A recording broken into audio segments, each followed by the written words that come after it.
What's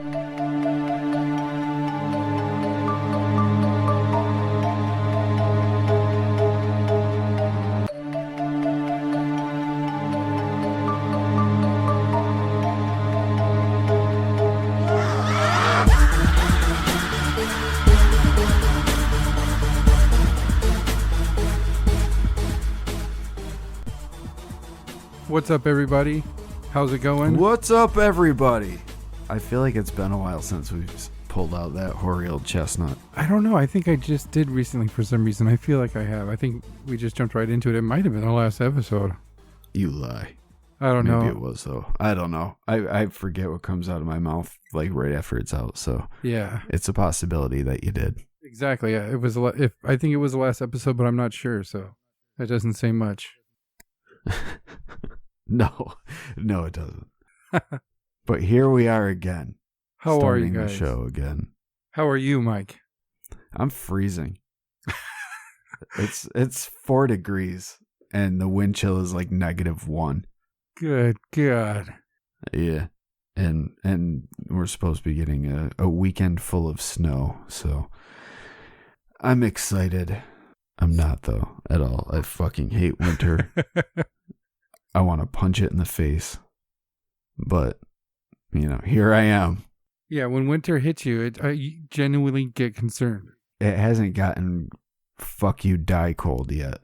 It's just my eyeballs hurt cold right now. I would say 4 degrees is fuck you, die cold. Oh, no. You don't know fuck you die cold, man.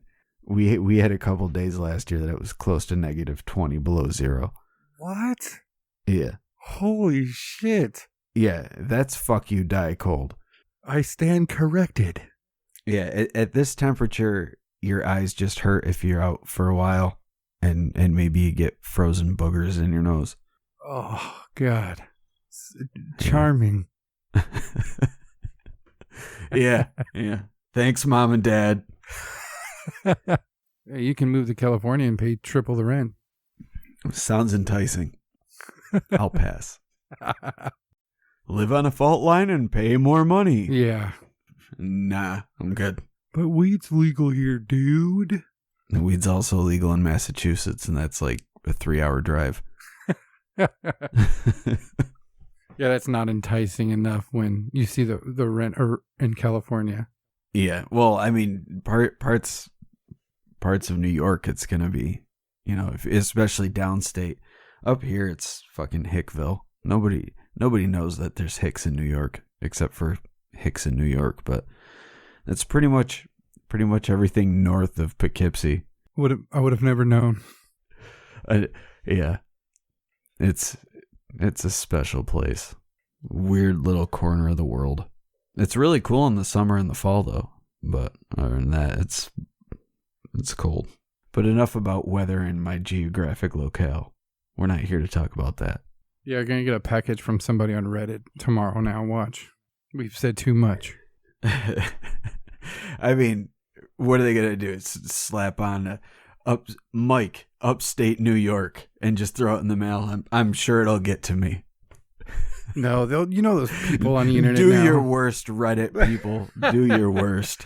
They're going to analyze some passing car, do some triangulation of sound waves, and send you a cheeseburger or something odd. Oh, no.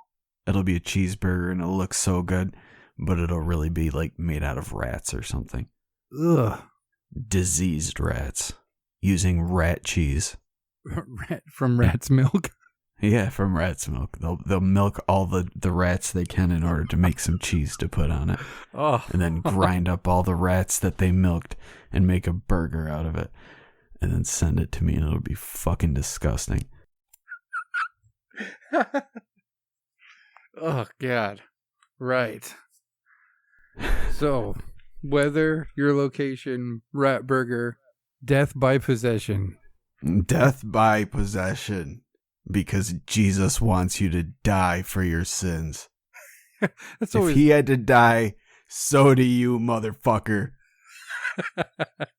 It's funny. I've always found that weird when it comes to possessions. And we've talked about possessions many times on here and exorcisms and all that stuff. But it's always interesting to think of when they introduce something that's supposed to help them into the picture, they just suddenly die.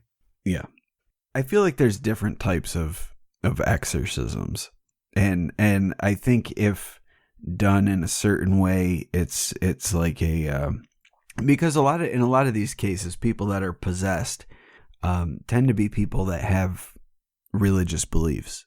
Like take Anneliese Michel, for instance. We talked about her. She was the German girl who was allegedly possessed. She was being treated for mental disorder. I believe it was schizophrenia, but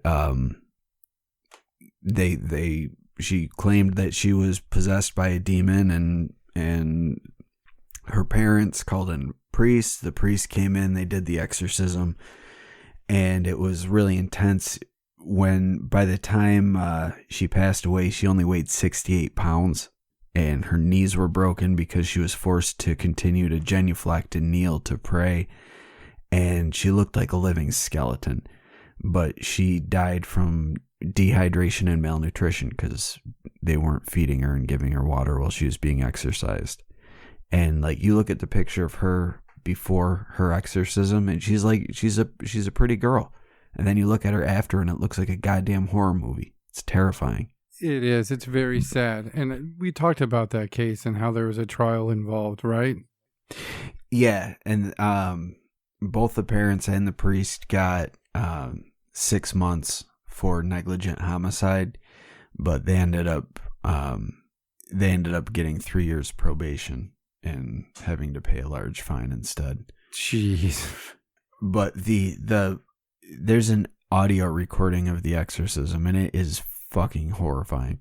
It does not sound like a real person at all. Like, you think you hear, at this point, we all know what the Hollywood version of an exorcism sounds like.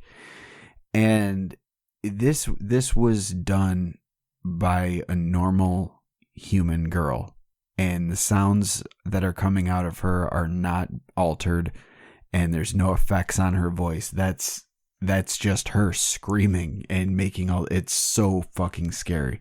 Like, anytime I hear it, it gives me chills because it was fucking real and it sounds like a horror movie. It truly, truly does. And we talked a lot about that recording as well. And there's a lot of times where you can hear 2 or 3 different voices, or at least 3 different tones coming out of her. And it just makes you think about, these people may have been overdoing it. Obviously they were. They may have been fanatics. You obviously have to be if you're going to put your own child through that type of shit, thinking that shit's going to help. But why was she playing along? And I think it lends to, if this wasn't an authentic case of possession, the level of mental illness she was having, because you can hear her response. You get to hear what's happening. And it's she was either possessed truly or because she played along. She was not normal. Something was happening when they give him diagnosis. I mean, was she diagnosed that prior to the exorcism? Do we know? Yeah, she was being treated for it. It started with her having seizures, and they couldn't figure out why she was having seizures, and they gave her anti-convulsion drugs, but they weren't effective. And after the seizures started taking hold, she said that she started seeing devil faces that would be looking at her throughout the day. And it sounds a lot like she had schizophrenia, and that was one of the things that she was diagnosed with by the doctors. But she also had depression in addition to the schizophrenia. And sometimes while she was praying, she would begin to hallucinate, and she'd say that she heard these voices that were telling her that she was going to be damned and she would rot in hell. And you hear that, and from a medical standpoint, you'd be like, oh, well, she's schizophrenic. She's having auditory and visual hallucinations. Right. But if you look at it from a superstitious religious standpoint, you're like, holy shit, this the devil is trying to get to this woman. Yeah, and you hear that and you go, well, how religious was her family? Why is that what she went to? Why is that what she's claiming to see and hear? But then again, they're willing to do what they did. So apparently they were very religious. Like you started this off as somebody who has links to being religious, and it'd be really scary if it was an atheist and then someone claimed to hear the voice of the devil or something like that and stuff maybe they didn't believe in. That'd be interesting. Yeah, but then, I mean, it would be, if you were an atheist and you were schizophrenic and were having hallucinations, I don't think that it would be really make any difference. You could be like, I don't believe in God, but there's a fucking demon that's telling me that I'm gonna die and do all sorts of terrible things. But the weird thing, and again, this could be a result of her having the religious background while also being schizophrenic. And if you're raised Christian, then you're well aware of hell. You get beaten over the head with the threat of hell and how terrifying it is. I shouldn't lump all Christians in it, but specifically Catholics. You know what I'm talking about, Catholics. You get that beaten over your head, just the threat of hell, and you need to do good or you'll end up in hell. And the devil's always trying to get one up on you and trick you and turn you from the church. So with that belief system, if you have schizophrenia and you're hearing these things, then you're going to start to experience what you believe a possession would be like. And it even came to the point where she became intolerant of sacred objects like a crucifix or other Christian objects like Mary statues or pictures of Jesus or anything. Mm-hmm. As a result, her parents ended up calling for an exorcism, and she ended up dying because she had they didn't give her food or water, so she was malnourished. She was dehydrated, and she ended up actually getting pneumonia as well. Oh, and man. then she died. Yeah. And a big trial commenced. There was a movie that was made. There were a couple movies made. I think there's one that's just called Annalise, and I'm sure it's like a really exaggerated version of what happened. But there's a movie, The Exorcism of Emily Rose, that was I think it was like 15 years ago that came out. Wow! Don't say that. Yeah, I know, right? But it was this character Emily Rose, but it was based on this story, and Emily Rose died during the exorcism, and the movie was primarily about the court case with the priest, but then there were the flashbacks to her being possessed, but it was based on this. Yeah, I don't know if it was that movie or from the actual case, but I'm sure, as anybody would, claim that she wouldn't eat or drink anything, and that was the threat from the demons, that he was going to kill her through starvation, and he was able to do that and was doing so. But how much of that, if you're schizophrenic, how much of that is like you tricking yourself, like your own mind telling you things? But then again, we've talked about this before. What if people with schizophrenia don't have a mental illness? They're just able to tune in to reality on a different level. And so what they're seeing and hearing is very real. We just have no clue about it, and they're able to tap into it. Yeah, we have no perception of what's going on. Well, what do you think about, would you agree that a demon or not, whatever you believe, that an entity that does this type of thing would kind of prey on people with mental illnesses or something like that? Well, but that's kind of what I'm saying though. Like, what if it's not a mental illness and it's just they're able to sense the people that are able to that are able to experience them in a way that most humans can't. And so they're like a shining beacon to these beings. So they're able to come and use that kind of like a mini gateway and access the minds of these people and be able to communicate with them and only them. So it seems like it's like a more personal connection rather than just kind of talking across the void, I guess. Mm-hmm. Super sad case. Yeah, it is. But what made me want to talk about this topic was by the time this comes out, it'll probably be a week old, but there was an article that was just published on January 16th, and it was about this religious cult in Panama called the New Light of God. That was the name of the religious sect. And they were kind of, I guess, a group that had sprung up among the indigenous Ngabe Bugle. I think that's how it's pronounced. Yeah, I think it is too. Good job. Thank you. It's an indigenous tribe or I shouldn't say tribe, an indigenous group of people that live in the jungles of Panama. And what happened was a couple of villagers from this village ended up in a hospital. They went through the jungle and made it to a hospital where they told people at the hospital what was going on at the village.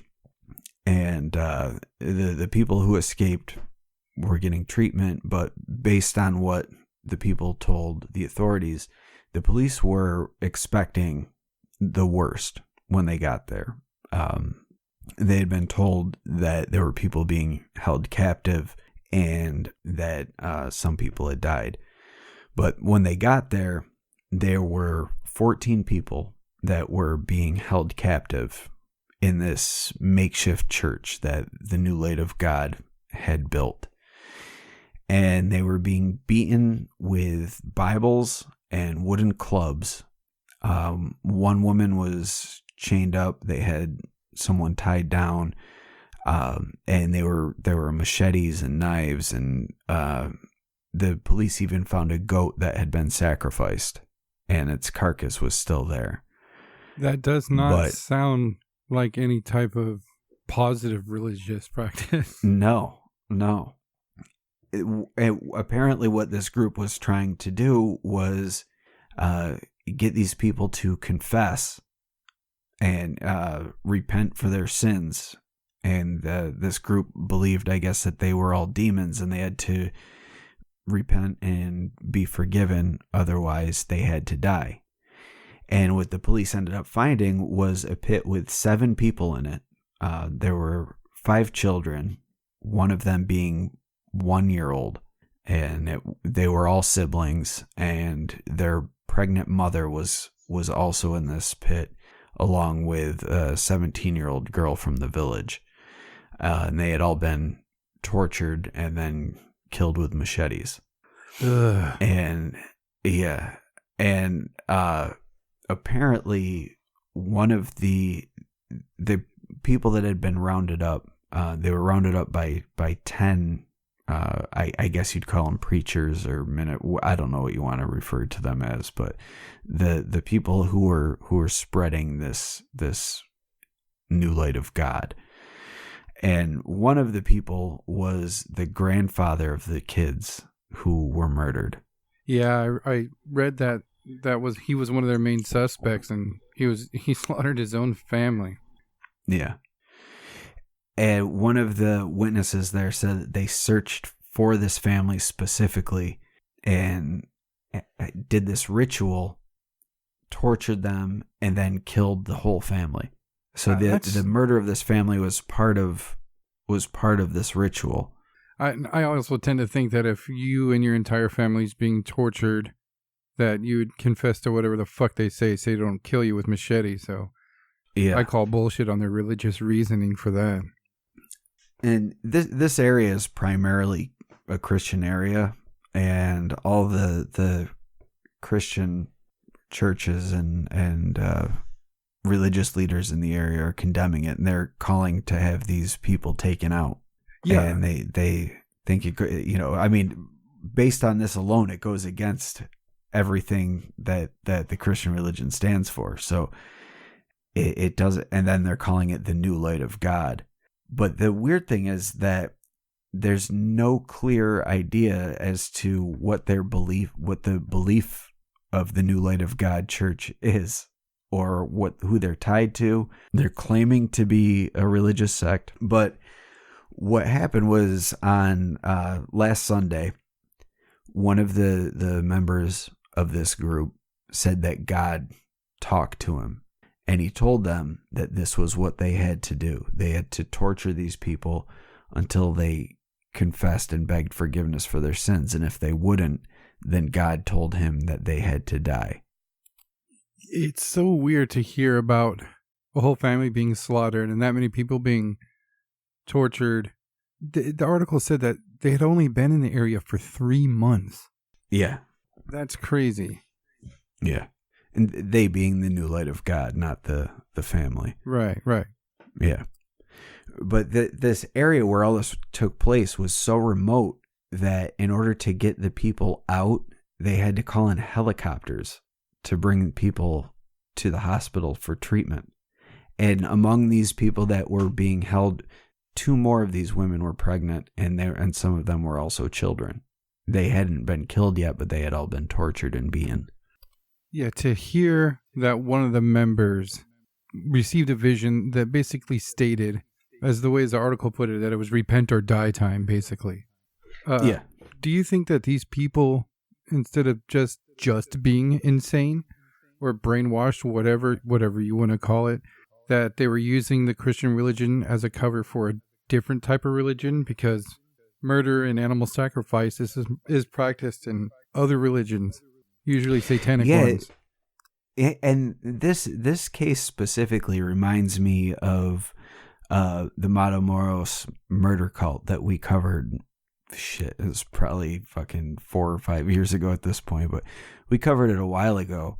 For anyone who hadn't heard that show or they're not familiar with it, there was this cult that operated in Mexico, in one of the cities along the Mexico-Texas border, and they had ties with drug cartels, so they were helping run drugs and everything. But the leader of this cult, I can't remember the dude's name off the top of my head, but he was offering to do spells for the cartel leaders, so to help protect them so they could cross the border without being detected, or be protected from being gunned down by their enemies, or from being betrayed. Like, he would do all these spells for these guys high ups, and as a result, he would get favor with them, and he was kind of a big deal. But in order to do this, he always had to do sacrifices.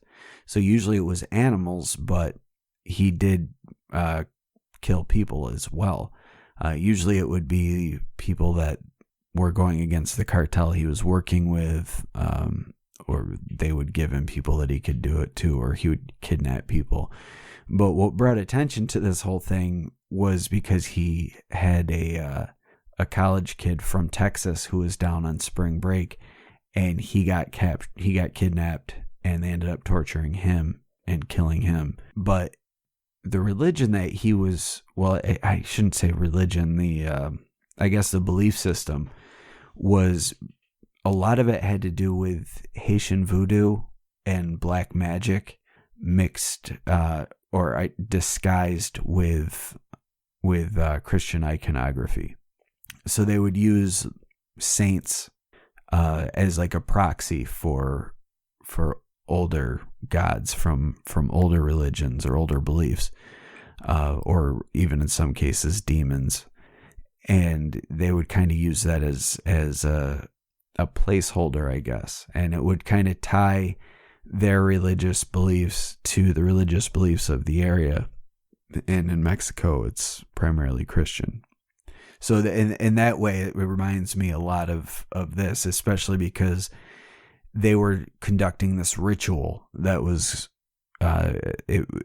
where they would torture and kill these people. And that was part of the ritual that the Matamoros murder cult would practice as well. And the torture has something to do with gaining the power or creating more power. The more suffering that's created, the more energy, I guess, is expelled, and the more powerful the spell will be as a result. So this could be the same religion. Or if not the same religion, at least the same type belief system. Yeah. Or off branch thereof.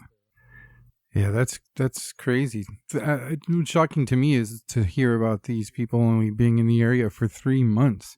Yeah, and they were able to, like, imagine if that sort of belief spread. You know, in 3 months' time, they were able to get 10 people willing to torture and kill another, 22 people? Yeah. Jeez. Can you imagine? They just people, spread out, start knocking on doors. Hey, we know you guys drinking here. Step outside. Yeah. Or they start out by going door to door like Jehovah's Witnesses. Like, hey, have you heard the good news? And like, what good news? And they tell them, they're like, oh, I'm sorry. I don't enjoy torturing and murdering my neighbors. Oh, okay. Well, we hope you have a good day. Meanwhile, later that night, they're coming fucking throwing sacks over these people's heads and dragging them off to this creepy church that they built in the jungle. Oh, man. Yeah, it's really creepy, man. Like, that stuff is weird. Religious murder ritual things are way more creepy than like a serial killer to me. It is. And there's a lot of cases where you can look up. I mean, a couple seasons of Unsolved Mysteries will show you that people kill other people in the name of Satan and in the hopes of achieving goals through spells and shit like that. And it happens. But I mean, there's even serial killers that are never caught that leave a pretty obvious trail of evidence pointing towards satanic sacrifice. And that, I agree, that's scarier. Even like if it's a one-off of something, maybe that's all they needed. That's all they needed to do. What if it's real though, man? Like, what if you really gain the power? What if they know something we don't? And like, what if it's like that movie, The First Power? I do not think I've seen that. It's got Lou Diamond Phillips in it. Well, I'm in then. Yeah, I'm all in. Yeah, he plays a cop who's trying to track down this serial killer who's getting power from the devil himself. Yeah, I mean, when we talked about doing this, my brain instantly went to human sacrifice. I didn't think of like a exorcism. I mean, that's what they were claiming to do, but my brain went to human sacrifice, and that people have been doing that since the beginning of time. There's almost every culture has a group of people where that was practicing that was doing that. Yeah, I mean, it's even in the Bible. Yeah. Cain sacrificed Abel. Yeah. Why did they continue to do it? It's almost like it had to have done something. It had to have worked. Yeah. Well, I think with a lot of that stuff, it has to do with buildup of energy combined with will and intent. And if you can create a religion where you have a group of people willing to follow this, I think that makes it even more powerful because you're getting a collective experience out of it. So you're killing someone in front of all these people who are sharing this belief. And as a result, everyone is putting their energy into this. So if you're using a ritual for a certain result, and part of that ritual is human sacrifice, especially among a group of people, then it's going to be all the more powerful for it. And then if you can do a mass sacrifice, then, you know, you're cooking fire at that point. Yeah. There's got to be some fuel they get from it. They were aiming big, man. That's wipe out a whole family. I mean, yeah. Just imagine if they didn't get caught this week. They would have had those other 14 people in another pit. Yeah, or if those 3 people didn't escape, like, would they have stopped? Or would that whole village have been wiped out? Like, where would they have drawn the line? Yeah, they just could have assimilated that village and just nobody would have ever known, really. They were that secluded, right? Yeah. I mean, they couldn't get any emergency vehicles out there. They had to fly in a fucking helicopter to get these people out of there. That's crazy. Yeah. I don't know, man. That shit that's nightmare stuff. But it's not just weird murder cults that kill people. There've been, I mean, like I just mentioned, there's Annalise Michelle, but there's other cases where people have died as a result of an exorcism. In fact, there was one that just took place back in October in Arizona. Ooh, this year, that recent, huh? Yeah, well, not this year because we're in 2020 now. Yes, We're in the sorry. fucking future. But this was this was in 2019. But this dude named Pablo Martinez, he was from Arizona on the Pasquayaqui Indian Reservation near Tucson, Arizona, and he killed his 6-year-old son by holding his face under hot water faucet for between 5 to 10 minutes. Oh man. Yeah. It's a really sad story, but he claims that his son was possessed by a demon and that he was giving him and his other son a bath, and he said he saw something evil come out of his son, and he knew that he had a demon in him. And he said he had been becoming unnaturally angry lately, and things didn't seem normal with him. And even after this happened, his mother even said that he was acting like he was possessed. Once he became unnaturally angry, the father grabbed his son and held his son under the bathtub faucet on hot water for, like I said, 5 to 10 minutes so that the water would run into his mouth and cast out the demon. Because that works. The Bible says to do that. Yeah. So now keep in mind, this was fucking just hot water. Like, no, not like warm water, not like, oh, this is nice and relaxing. This is just fucking hot water. So it's, scalding hot water. When they did the autopsy, they said that the poor kid had burns over 15% of his body. Man. From yeah. But when he started doing this, his other son ran out of the bathroom and went crying to his mom. So then the mom goes in, and she said she could hear gurgling coming from the bathroom, but the door was locked. So she had to unlock the door, and when she opened it, she saw Pablo Martinez holding the boy under the faucet, and she started yelling at him, begging him to stop, but he just said that he has to do it. And so then she tried to call the priest. The priest didn't answer, so she called 911, and then the cops came. Pablo thought he had passed out. He tried to do CPR on him and pour cold water on him, but the kid didn't wake back up. So the mom said that this kid started to act possessed too. I mean, she concurred that idea. Yeah. I wonder if this dude had a history of mental illness, or could this possibly be something that kind of possessed everybody and made them see things or believe things? I don't know. He was questioned by the police, and he just kind of said, I did it. And he said that he did it because he needed to save him. So to him, this act was not an act of malice. He wasn't trying to kill his son. He was trying to get this demon out. And it could be that it was just, a case of ignorance where he doesn't know any better, and to him, this was him trying to save him. And as a result, his son died, but he was doing it with the best of intentions.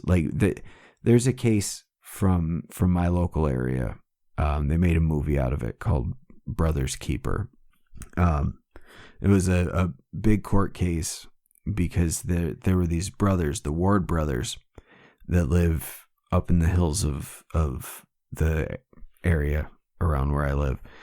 And one of the brothers killed the other one.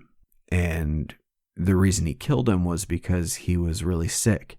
And they had always been raised kind of they're backwoods, and they were raised, if an animal is sick, you put the animal down because that way it won't suffer. So he didn't want his brother to suffer, so he did what they would do to their animals, and he put him down. So he just suffocated him and killed him. So that it went to trial, but he couldn't stand trial because he didn't know any better, and he didn't understand what the difference between telling the truth and telling a lie would be. Like, to him, the concept of a lie wasn't even something he was aware of. So he's not even aware of what a lie is, let alone if he can differentiate between truth and lie. So as a result, that got thrown out. But what if that's like this sort of case, and you don't think of it in this day and age, but there's still people that don't know how to read, and it's not, thankfully it's not a common thing, but it's not unheard of.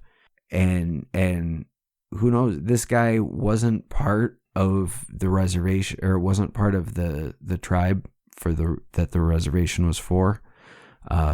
But he was with the mother of his children and they were together, so he was living there. So who knows what his upbringing was before he came in. There's not really too much about him, so I don't really know what his background was, or even really.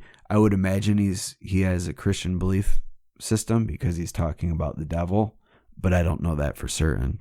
But you weren't kidding then, man. There's some fucking hicks around you. This guy's like, snuff out my brother. He's got a high fever. Put him down. Yeah. They. I'm telling you, man, it's red ass neck up here. Like there's farms all over the place. There's literal hills that these people live on. Like to get to work every day, I've got to go up these crazy hills. It's insane. And it's primarily ag culture up here. Nice. That's got to be awesome, though. It is pretty cool. Yeah. I would not be able to live in a city at all. I remember the first time I went to Philadelphia, and I live in New York, but I've never been to New York City. But my first time going to Philadelphia as an adult, I'm walking around the streets and I'm just like looking up the entire time, like, holy shit, look at all these huge buildings. This is insane. And Philadelphia, like, it's not a massive city, like, if you compare it to New York City, but it's a big city still. And it blew my mind. And I could never live there. I would hate it. Oh, I'm starting to feel that way myself, man. Like where I live now, and where, like, I used to work in more of a metropolitan area, but it's where I work now is just, I look out my window at work and it's just hills and trees. It's fucking awesome. I love it. Oh, so hearing this story didn't surprise you, it being local? Well, I mean, that happened when I was a kid, so it was more of a local legend then, and the dude, like, he became like a local celebrity because a movie was made out, and I don't even think he really understood. He was just like, oh, hey, these people are wanting to talk to me. Wow. He was a nice enough guy. It's like I said, he wasn't doing it to kill his brother. He didn't want his brother to die, but he wanted his brother to suffer even less. And that was that. Interesting place, dude. Didn't you have like a mass killer work next to you too? No, I worked with a dude that killed his parents and then came to work like a week later. He didn't come to work because he said his parents died. So he had the week off, and then he came back to work. And then, like, I think he was only at work like for another day or two, and then the cops caught on that he murdered his family, and they arrested him. Holy shit. Yeah. That's kind of, it's weird when you know that you've met a murderer. They always say, like, you've most likely come in contact with a murderer 3 times in your lifetime. And you're like, yeah, well, I know I have. No, yeah, I know for a fact. I can still picture the dude's face. Like, he was somebody that I saw on a daily basis and would typically talk to at least at one point during the day. And now he's in jail for murdering his parents. And nothing of the normal traits of somebody who would do that. And would he talk to you about cutting up cats or football? No. Neither really, because what am I going to contribute to either conversation? but he, it was just bullshit off of small talk. Like, oh, here's the weather. How's things going? Living the dream. That. Yikes. That sort of shit. Yeah. Hey, Mike, there's a fresh pot in here. Good God, I want to kill my mom and dad. You ever just get in a fight with your parents and you just want to stab them 37 times in the face and neck? I'm having one of those days today. Yikes. I don't mean to laugh, but yeah. I remember when you told me that. I was blown away. We were all blown away, man. Like, because we found out, and everyone's like, oh man, that sucks. His mom died. I feel so bad for him. And then he didn't show up for work again.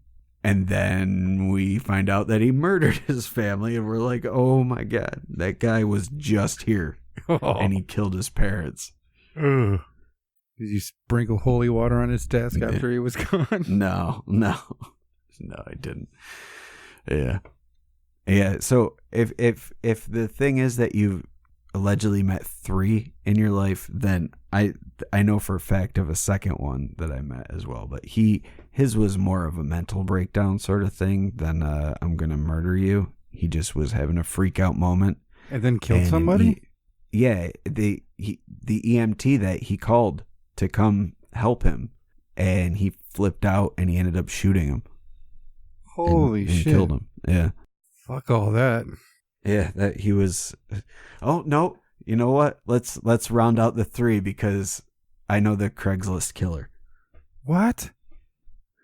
Yeah, his brother was really good friends with my brother.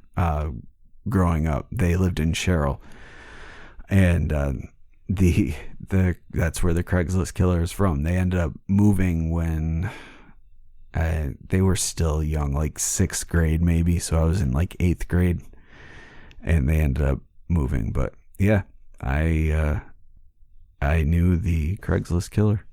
I believe he's been in my parents' house. Jesus. Yeah. I take back what I said. I'm happy in my city. Yeah. So there's the 3 that I know for a fact that have killed people. Good God. But only one of them has had a Lifetime movie made about him.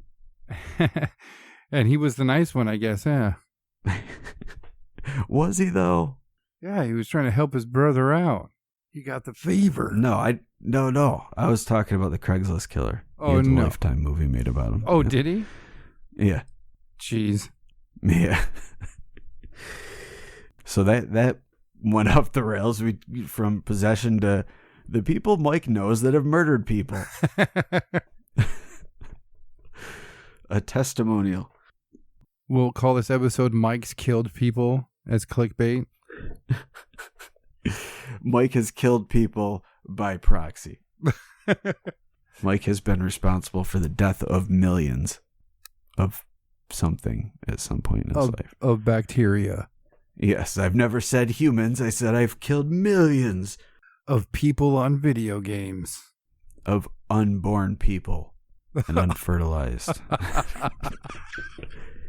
Oh. Hey, they got to go somewhere, man. I just hope you give them a proper burial. The turlet. Well, for given value of burial, I suppose. I mean, I'm not digging a hole in the yard or anything. No service? No. Maybe I'll do taps. One of them could have been president someday. Yeah, he wishes. Not anymore. There goes that chance. Sorry, buddy.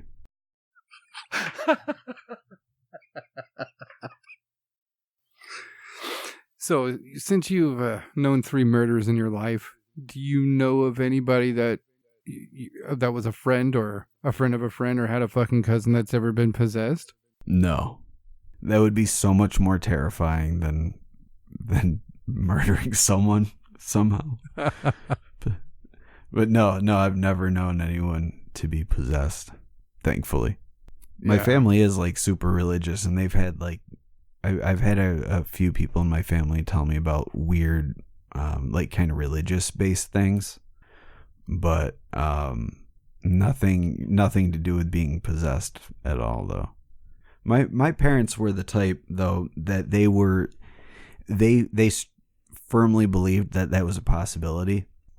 And it got to the point where, like, they wouldn't even want me bringing things into the house, like, if it had to do with, like, demons or the devil, like, even music, like, certain, I mean, I grew up in the 90s, so a lot of, all the good metal had fucking evil stuff on it. And so it got to the point where they'd be like, no, you can't bring that in. I'd just be like, I'm gonna fucking just hide my CD collection, I guess, then, because this is bullshit.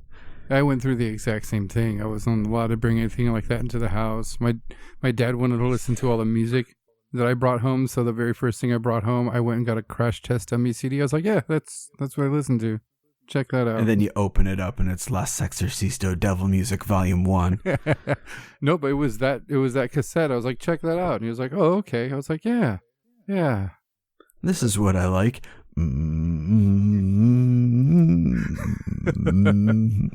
Acoustic guitars, folk music. It's good stuff. Yeah. Quality. Whenever you hear your dad coming down the hall, you turn off the Slayer, throw in the Crash Test Dummies. Thank God for dual tape decks. Yep. No, that wasn't Raining Blood. He was a musician himself, so he was just like, come on, man, listen to something better. I'm like, I will when I'm older. Better than Kerry King? Come on. Come on, Dad.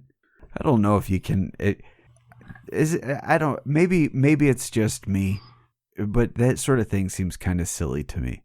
I don't think that a demon is going to attach itself to a CD and then you play that CD and the demon jumps out and gets on you and gets its demon juice all over the place. I've mentioned before how my dad was kind of like extra cautious about that stuff and studied that stuff. Yeah. And believed it could happen. And he kind of warned me more about mental influence, be it from somebody or something, or if you're just feeling out of character, pay attention to what you're around when that's going on more than almost just as much, but more than watch out for oppression from a fucking demon. Yeah, my parents were also really against Ouija boards and things like that, which that I can understand. At the time, I thought it was silly because I didn't think that they were anything. Like, I just thought it was, a toy, basically. I didn't know any better when I was a teenager. I'm like, oh my God, it's a Ouija board. What's the big deal? It's fucking Milton Bradley. And I completely understand now. Like, my youngest, he wants me to get him fucking dowsing rods. I'm like, dude, you're 10. I'm not getting you ghost hunting equipment. I'm sorry. He's like, but I wanna look for ghosts. I'm like, no, you're 10. No, you're way too young. You're not dealing with that stuff. You want to do that stuff when you're older? That's cool, but not when you're fucking 10. Yeah, just tell him what my dad told me. He told me, he's like, you know what that thing's for? Well, what a Ouija board's for? Yeah, to contact spirits or ghosts. He's like, okay, well, what if it works? And I was like, oh, okay, I won't touch that. Oh, shit, I hadn't considered that. Yeah. It just looks fun on TV. Yeah. Say you contact a ghost. You want to do that? Is that what you really want to do? Yeah, you want to get possessed and then end up with a case of the deads when some priest doesn't let you eat? Does that sound fun? No, it doesn't. Stay away from Ouija boards. Don't worship the devil. Thank you for listening to the Whatcast. You can find us on Twitter, Instagram, Facebook, iTunes, and YouTube. Enjoy the podcast. Get yourself a Whatcast t-shirt or a sticker pack. Who was that dude on that one episode? Try the links in Homie's page.